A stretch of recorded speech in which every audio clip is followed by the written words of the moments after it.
자, 지난주에 마지막으로 요한계시록을 읽었는데 어떠셨나요? 요한계시록은 7교회에 대한 교훈으로 시작이 되죠. 그 다음에 지난주에 나누었던 천상예배, 24 장로들이 보좌 앞에서 자기의 관을 벗어서 하나님께 드리는 그런 천상의 예배를 보여주고, 이어서 이제 재난, 고난, 심판, 이런 이야기가 지속이 되죠. 7인, 7 나팔, 7 대접, 이런 재앙이 계속해서 나오는 겁니다. 그래서 성도님들이 읽으면서 요한계시록이 좀 무시무시하다, 좀 두렵다, 이런 생각이 들죠. 특별히 짐승도 등장하고 용도 등장하고 사탄도 등장하고 음녀도 등장하는데, 이 사탄이 한번 날치다가 꺾어져서 죽으면 끝났으면 좋겠는데 또 부활도 해요. 그러다가 또 뭐 한 1000년 동안 갇혀있다 또 나타나. 이러니까 우리 읽는 사람들이 마음에 좀 두려움을 가질 수 있습니다. 근데 여러분, 이 통독을 하면서 계시록을 보면 장점이 있어요. 원래 통독이라는 것은 성경을 읽으면서 그 내용, 모든 내용들을 다 이해하면서 가는 게 아니지 않습니까? 모르는 거 나오면 그냥 굴러가는 게 통독입니다. 이제 익숙해지셨죠?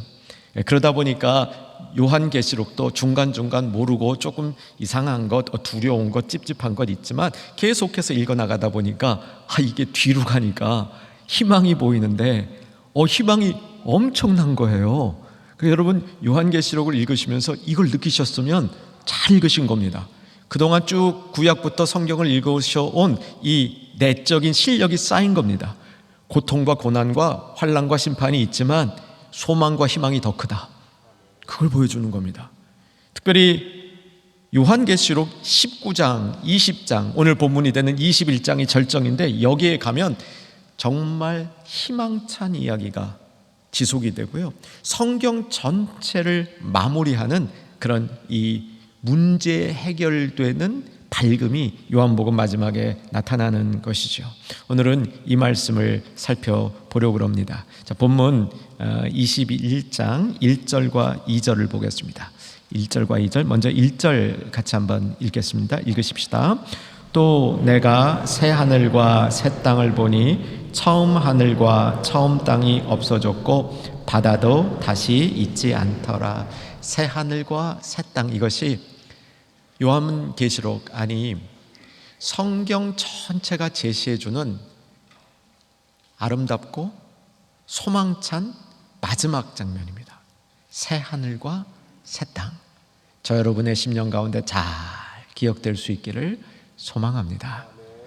이 새 하늘과 새 땅에는 뭐가 있냐면, 특징이 옛 질서가 없어진 겁니다. 옛 질서는 혼란이죠. 무질서입니다. 그것이 싹 없어지면서 새로운 질서, 새로운 통치, 이것이 이루어지는 것이 새 하늘과 새 땅이라는 것이죠. 그런 의미에서 새 하늘과 새 땅은 우리가 죽어서 천국에 가서 주님 품에 들어가서 맞이하는 그 장소면서요, 예수님이 혹 우리의 생애 가운데 재림하시면 우리가 이 땅에서 경험할 겁니다. 그리고 구원받은 성도들은 이 땅에 육신을 입고 사는 동안에도 새하늘과 새 땅의 원리를 경험하면서 살 수 있다는 사실이죠. 자, 새하늘과 새 땅이 열리는데, 그 새하늘과 새 땅이 열리면서 하늘에서 뭔가 내려옵니다. 무엇이 내려온지 확인하십시다. 2절 읽으십시다. 또 내가 봄에 거룩한 성 새 예루살렘이 하나님께로부터 하늘에서 내려오니 그 준비한 것이 신부가 남편을 위하여 단장한 것 같더라. 하늘에서 새로운 성, 새 예루살렘이 쭉 내려오는데 멋있었습니다. 이 멋있다는 말을 단장했다라고 표현하는데, 어떻게 단장했느냐? 신부가 남편을 위해서 단장했다. 아름답게 최선을 다해서 단장했다, 이런 의미가 되겠죠. 이 새 예루살렘에 관해서 3절에서 설명하지 않고, 이제 3절은 오늘 본문의 하이라이트면서 사실은 성경 전체의 결론이에요. 너무 소중한 말인데 잠깐 뒤로 놓고 새 예루살렘이 어떤 성인가를 설명하는 10절로 이동하겠습니다. 같은 장 21장 10절부터 27절까지가 새 예루살렘의 모습을 설명하는 겁니다. 성경을 피시고 쫓아오셔야 됩니다.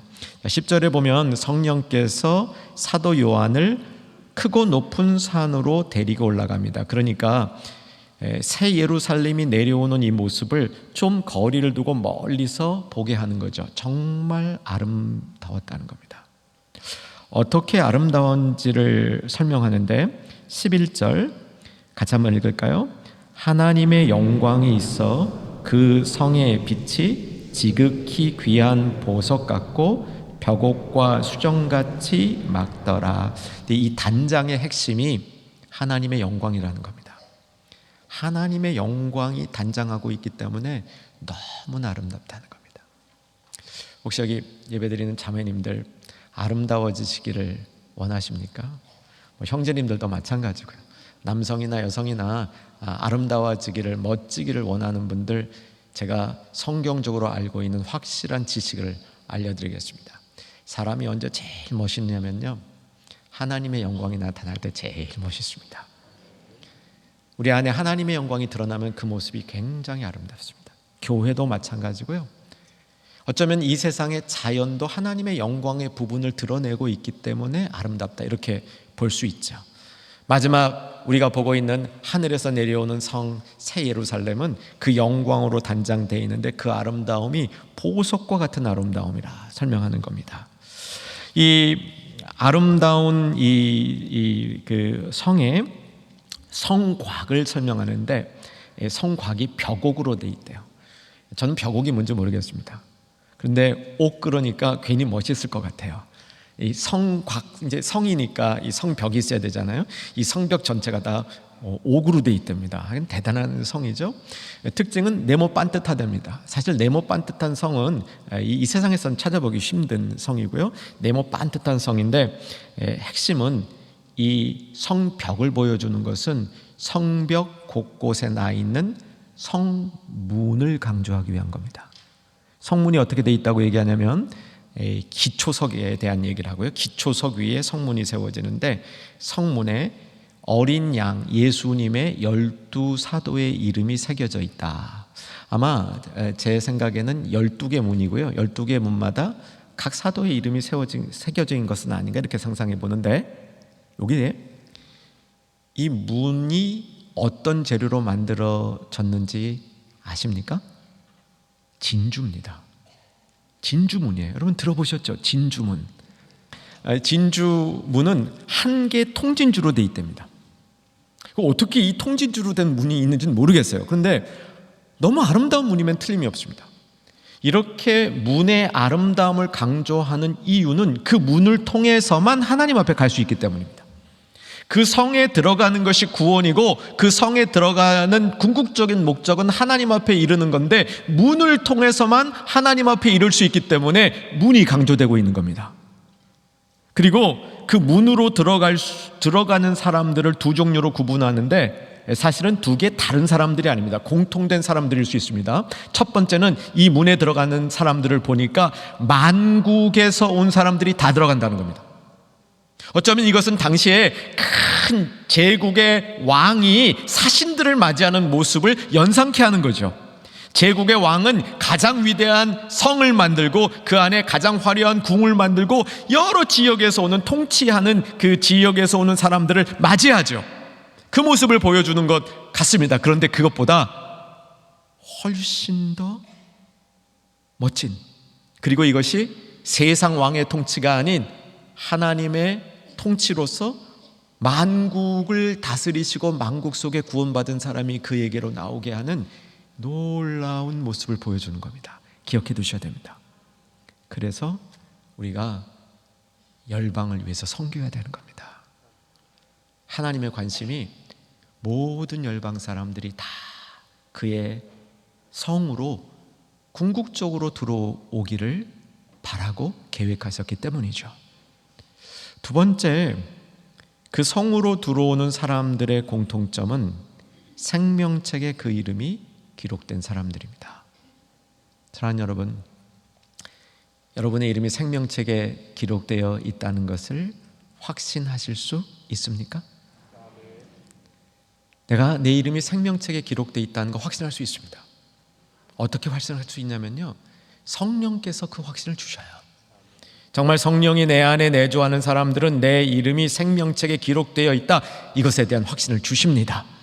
성경을 열심히 읽고 성경의 원리대로 사는 사람들은 성경이 어떤 사람들이 생명책에 그 이름이 기록되는 사람인지를 가르쳐주기 때문에 성경의 지식이 우리로 하여금 내가 생명책에 기록된 사람이라는 것을 확신시켜 준다는 사실입니다. 사랑하는 여러분, 힘내십시오. 생명책에 내 이름이 기록되어 있는지를 확인하십시오. 그리고 그 확신 가운데서는 성도들 될 수 있기를 바랍니다. 그때 진주문 통과할 수 있답니다. 저도 진주문 꼭 한번 통과하고 싶습니다. 우리 보면 야, 이게 그 진주문이구나, 그럴 것 같아요. 자, 이제 이 성에 대한 설명을 쭉 해나가는데 22절을 보면 예루살렘 성이 특이한 성인 것을 강조하고 있습니다. 21장입니다. 21장 22절 같이 한번 읽겠습니다. 성 안에서 내가 성전을 보지 못하였으니 이는 주 하나님 곧 전능하신 이와 및 어린 양이 그의 성전이십니다. 당시에 제국의 큰 성 안에는 왕궁이 있었습니다. 왕은 그 왕궁 안에 있었습니다. 특별히 그 왕궁 안에 통치의 보좌에 앉아서 나라를 다스렸죠. 그런데 예루살렘 성에는 왕궁에 해당하는 성전이 없다는 겁니다. 이거 어떻게 된 걸까요? 이 의미가 도대체 무엇일까요? 성은 있는데 성 안에 바로 보좌가 있습니다. 여러분, 이거 상상해 보십시오. 저는 너무 감사하고 멋있어요. 예루살렘 성 안에 들어가면 하나님을 그냥 만나는 거예요. 보통 왕궁에 들어가기 쉽습니까? 쉽지 않잖아요. 조금 지위 있는 사람 만나기도 쉽지 않지 않습니까? 그런데 왕을 만나는 게 어디 쉽습니까? 그 왕궁이 있다면 왕궁을 통해서 왕을 만나야 되는데 왕궁이 없어지니까 바로 보좌가 있으니까 그 보좌는 열린 보좌인 겁니다. 누구나 그 보좌에 접근할 수 있는 특권이 있는 겁니다. 여러분, 이건요, 성경 전체를 오늘 통독한 거 마지막 날이잖아요. 그동안 쭉 몇 개월을 읽어오셨잖아요. 이걸 전체를 갖다가 이제 한번 정리하는 겁니다. 여러분, 예수님이 이 땅에 오셔서 십자가 달리셨을 때 히브리서가 뭐라고 얘기합니까? 마태복음, 마가복음, 누가복음이 먼저 성전 휘장이 갈라졌다고 얘기하고 히브리서가 휘장 사이로 난 길이라 얘기하죠. 예수님이 십자가 오셨을 때 휘장이 갈라졌습니다. 그게 1차적으로 완성된 거고요, 확정적으로 완성된 거고요. 그 모든 것이 온전히 이루어지는 게 이 마지막 계시록을 통해서 이루어진 겁니다. 그래서 새하늘과 새 땅에는 성전이 없습니다. 그렇다고 하나님이 안 계신 게 아닙니다. 하나님 및 어린 양이 곧 성전이라는 것이죠. 그의 보좌가 아무나 접근할 수 있는 곳에 있다는 겁니다. 여러분, 새하늘과 새 땅을 꼭 경험하시는 저와 여러분 되기를 소망합니다. 새하늘과 새 땅 경험하실 때 성전이 없고 보좌가 바로 있습니다. 보좌 앞에 누구나 나갈 수 있는 구조이죠. 23절에 보면 성전만 없는 것이 아니라 어둠도 없습니다. 왜냐하면 하나님의 영광이 계속 비치기 때문이고요. 1절에 보면 새하늘과 새 땅이 없는 것이 또 하나 나타나는데 바다도 없습니다. 어떤 분이 그러더라고요. 목사님, 새하늘과 새 땅에 가면 바다가 없대죠? 네, 없습니다. 확실히 없나요? 확실히 없습니다. 그럼 저는 좀 심심하겠네요. 바다 낚시를 너무 좋아하는데. 네, 그런 의미의 바다가 아니고요. 여기서 바다는 요한계시록 13장과 연결해야 됩니다. 요한계시록 13장에 보면 짐승이 바다로부터 나와요. 이게 어떤 세계관을 갖고 있냐면 바다는 혼란의 어떤 상징적인 걸 품고 있는 곳이에요. 그래서 바다가 없다는 것은 지금 우리식으로 얘기하면 안 되고, 바다가 없다는 것은 더 이상 짐승, 마귀, 사탄과 같은 그런 혼란의 요소들이 존재하지 않는 곳이다, 이렇게 이해하면 딱 맞습니다. 자, 이제 새하늘과 새 땅에 없는 것 얘기했습니다. 성전이 없고요, 어둠이 없고요, 바다가 없습니다. 그런데 그 안에 멋있게 빛나는 게 있습니다. 보좌가 빛나고 있고요, 보좌에서 큰 음성이 나고 있습니다. 자, 이제 3절로 돌아옵니다. 3절이 가장 중요한 절이라고 말씀드렸습니다. 집중하시고 3절 같이 읽습니다. 내가 들으니 보좌에서 큰 음성이 나서 이르되 보라, 하나님의 장막이 사람들과 함께 있음에 하나님이 그들과 함께 계시리니 그들은 하나님의 백성이 되고 하나님은 친히 그들과 함께 계셔서. 이게 오늘 요 한 말씀 속에 성경 전체가 담겨 있다고 볼 수 있습니다. 성경 처음 시작할 때 하나님이 세상을 창조하셨죠.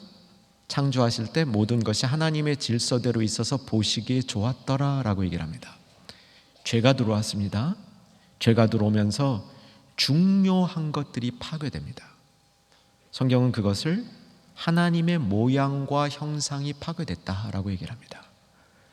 하나님의 모양과 형상이 파괴됐다는 것은 우리가 더 이상 하나님과 함께 할 수 없게 되었다는 겁니다.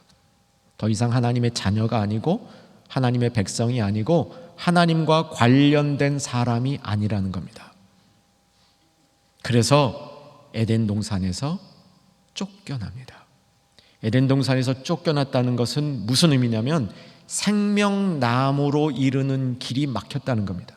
그래서 에덴 동산 주변에 두루 도는 불칼을 세우고 천사들을 세워서 인간이 에덴 동산으로 다시는 진입하지 않도록 막았다. 이게 창세기 3장의 끝부분입니다.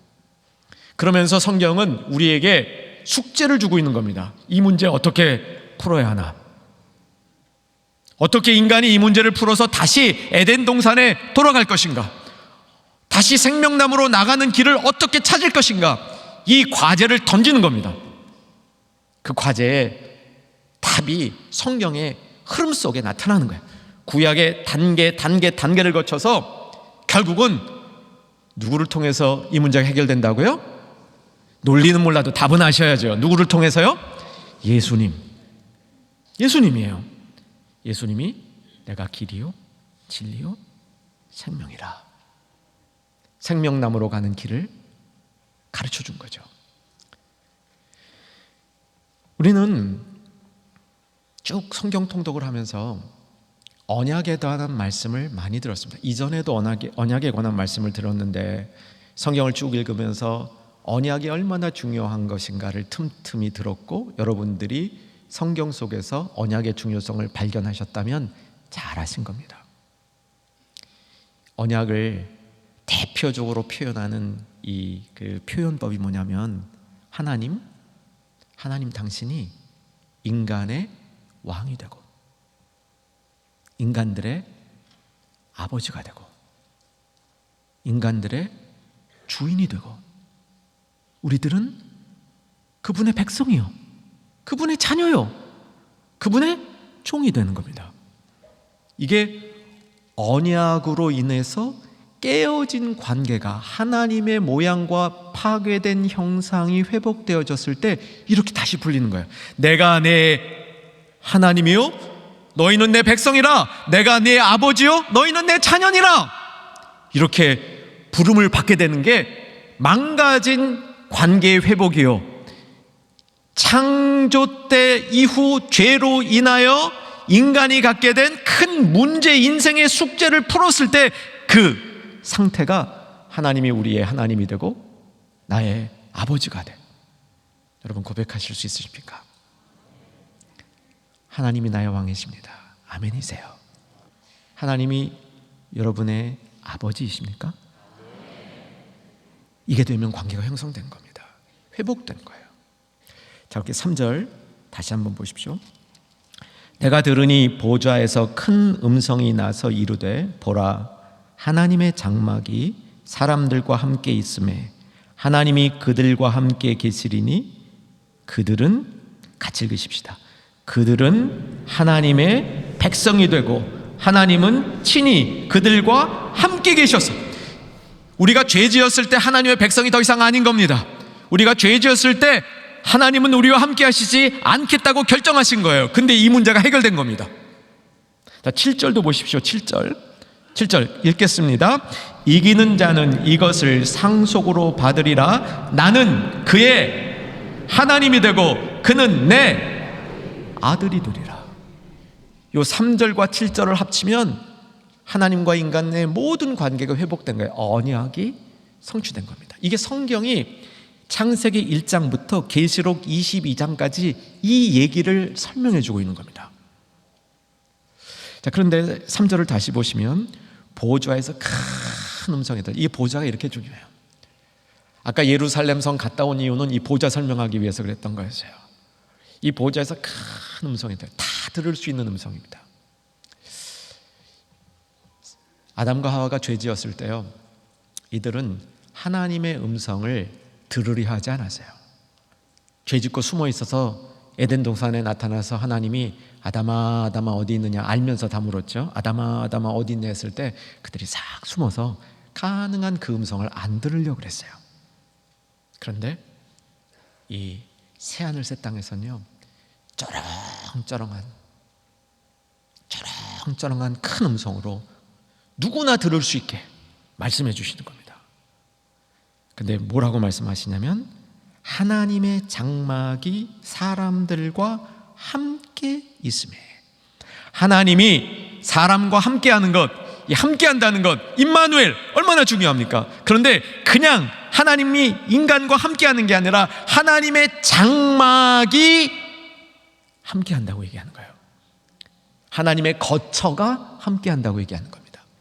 여러분, 이 표현 속에 구약에 나오는 중요한 얘기 다 담고 있습니다. 두 가지, 구약에 하나, 신약에 하나. 요한복음 1장 14절 기억하십니까? 빨리 안 찾으셔도 제가 읽어드릴게요. 여러분 아시는 말씀이에요. 말씀이 육신이 되어 우리 가운데 뭐 하심에? 거하심에. 우리가 그 뭘 보니? 영광을 보니 아버지의 독생자의 영광이요 은혜와 진리가 충만하더라. 여기 하나님이 계심에 영광이 충만해지는 것이 하나님이 이 땅에 장막을 베푸셨다, 이 얘기예요. 그러니까 하나님의 장막이 너희 가운데 있다, 이 얘기는 예수님을 통해서 완성된 이 모든 완성이 여기서 그 온전함에 도달하는 것을 보여주고 있는 겁니다. 요거를 이제 하나 더 설명해야지 다 이해가 돼요. 그럼 예수님이 이 하나님의 아들이 이 땅에 내려오셔서 성육신하시고 오셔서 너희 가운데 거하심에 독생자의 영광을 보니 은혜와 진리가 충만하다, 이 말은요, 레위기 1장 1절에서 회막이 완성되고 성막이 완성되고 하나님이 모세를 그리로 부르던 것하고 관련이 있는 겁니다. 이스라엘 백성이 출애굽하고 광야에서 성막을 지었습니다. 오랫동안 성막을 짓고요, 그 성막을 지은 다음, 정성을 다해서 성막을 지은 다음 딱 성막이 완성되니까 와, 그냥 뭐 주변에 어떤 영광이 있는지 사람이 접근도 못해요. 그러니 드디어 레위기가 가니까 하나님이 모세를 불러요. 이리로 들어오라, 이리로 들어오라. 그래서 모세가 하나님이 만들어 주신 그 장막에 거하게 되는 겁니다. 그를 통해서 이스라엘 백성이 하나님의 백성이 되는 과정을 보여주는 거죠. 여러분, 이게 저때까지 쭉 여러분 읽으셨던 신구약 성경의 핵심 중에 핵심인 겁니다. 자, 마지막에 오늘 잘 이 말씀을 마음속에 담읍시다. 사도 요한이 새하늘과 새 땅을 봅니다. 하늘에서 새 예루살렘이 내려오는데 그 새 예루살렘의 핵심은 보좌예요. 보좌. 보좌에서 큰 음성이 나면서 우리에게 들려주는 얘기가 내가 네 하나님이다, 내가 너의 왕이다, 이렇게 선포하는 겁니다. 장막이 이 땅에 거하는 겁니다. 그 다음에 이렇게 새하늘과 새 땅에 거한 사람들에게 그 큰 음성으로 들려진 그 새하늘과 새 땅에 거하는 사람에게 주는 축복이 뭔지를 살펴야 되겠습니다. 4절입니다. 4절 읽으십시다. 모든 눈물을 그 눈에서 닦아주시니 다시는 사망이 없고 애통하는 것이나 곡하는 것이나 아픈 것이 다시 있지 아니하리니 처음 것들이 다 지나갔음이러라. 이 장면을 어떻게 보십니까? 이게 천상의 위로 장면이에요. 천상의 위로. 그런데 우리가 생각하는 위로보다는 훨씬 담백하지 않습니까? 우리는 위로를 구할 때 어떤 위로를 구합니까? 여러분 어떤 때 위로를 받아요? 이 천상의 위로 보니까 얼마나 담백하냐면요, 그냥 눈물 닦아주는 거야. 눈물 닦아주는 겁니다. 아픈 곳이 없다고 얘기해 주는 거예요. 애통하거나 곡하는 것이 다시는 없을 거라고 얘기해 주는 겁니다. 이게 위로예요. 근데 이 위로가 진짜 되는 이유가 뭐냐면요, 하나님이 함께 하시니까 되는 겁니다. 여러분, 우리가 위로받는 걸 제가 좀 생각해 봤습니다. 우리가 위로받기 전에 먼저 우리 안에 참 우리를 힘들게 만드는 것이 후회, 상처, 두려움, 이런 것들입니다. 얼마 전에 우연히 받은 책을 이렇게 넘겨보게 됐는데, 저는 책을 받으면 전체적인 내용을 늘 보는 편입니다.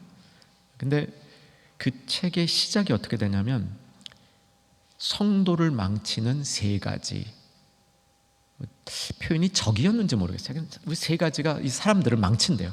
그게 후회, 상처, 두려움이래요. 그런 것 같아요. 여러분, 후회하는 일들이 좀 있지 않으세요? 죄책감 혹시 이런 거 있지 않으세요? 이게 후회의 한 단면이에요. 이게 우리가 자꾸 후회하면서 죄책감이 생기거든요. 죄책감이 있을 때 후회하게 되고, 그리고 수치심. 좀 어떤 건 좀 아픈 수치심이죠. 마음이 아픈 수치심. 내가 이때 그렇게 창피한 일을 당했구나. 아무개가 나에게 준 무한, 아니면 스스로 잘못해서 당하는 수치심, 이런 것들이 계속 후회로 우리를 이렇게 잡고 있는 거죠. 상처도 마찬가지고 두려움도 그런 종류입니다. 그런데 이 새하늘과 새 땅에서 보니까 하나님 위로를 해주실 때 눈물을 닦아주세요. 애통해하는 거나 곡하는 게 없대요. 죽음이 없대요. 다시는 이런 일이 없을 거라고 얘기해요. 그런데 그 다음에 하신 말씀이 다 지나갔음이라라 얘기하십니다.